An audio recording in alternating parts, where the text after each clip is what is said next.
Hey friend, today I want to talk to you about shutter speed and how we as sports photographers use shutter speed to make better images. But before I do that, don't forget to click that notification bell and subscribe so that you can always be aware of all my videos that are coming out.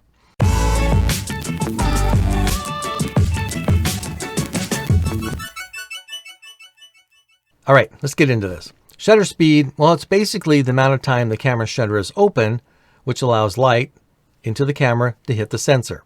Pretty basic, and it's measured in fractions of a second. Pretty straightforward, it really is. Now there's two purposes for shutter speed when it comes to sports photography. One is allowing more light into the camera, because as I've said, the more light you have, the better your images are going to be. The other one is freezing action, and we'll talk about that one shortly. But first, let's talk about allowing the amount of light into the camera so you can get a good image. So let's visit our old pal, Mr. Heat Miser. And you can see in the scene, completely blown out, overexposed, terrible image. Shutter speed is at 1/15 of a second, so a lot of light is being let into the camera sensor. So we adjust that. Let's move on up to about 1/50th of a second. It's getting closer to being in a proper exposure. Still not quite there, still overexposed. Let's move on up a little more. 1/200th, now we're looking good. That's probably pretty good for a proper exposure. You know, maybe 1/160th of a second is pretty good as well. Now, the problem you run into is, what if he was playing baseball, he's the batter, he's about to take a really heavy, hard swing. There's going to be a lot of motion blur. And in this case, we don't want motion blur. And it leads us to the second thing that shutter speed does. It helps us to freeze the action. In order to show this to you, I'm going to use the good old fidget spinner.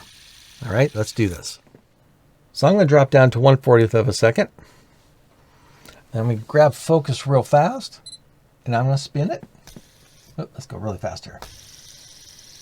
All right, here we go. All right, now let's take a look at that image. As you can see, it is blurry, completely blurry. Looks kind of cool, and you could use that in sports photography, but we're sticking with the basics here. And what we want to do first is to freeze the action. So how are we going to freeze the action? Well, let's move the shutter speed up a little bit. Let's go up to like let's try 1/400th of a second. Now the problem we got, as you can see, it's a little too dark. So I'm going to adjust the ISO, give us a little better exposure. We'll do that right there. I'm going to do the same thing. All right, so let's see what happens now. Not quite as blurry, so we're getting closer to what we want. So let's just jump right up to where you want to be when you're shooting sports photography. You want to try and get, if possible, and it's not easy, about 1/1000th of a second. So let's go right up to 1/1000th of a second. Let's take a look at the image. You can see there's less motion blur than there was when we first started. Let's go back to the very first one. Lots of motion blur, and then down to this one, we're freezing the action even better, which is what we want to do as sports photographers. And as you probably noticed, in order to get good proper exposure when I was at 1/1000th of a second, I had to adjust the ISO as well.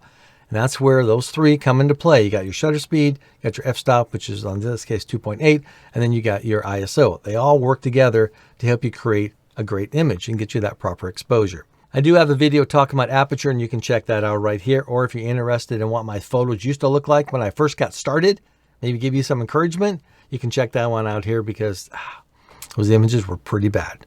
Thanks for joining me, everybody. And don't forget, grab your cameras and get out and shoot.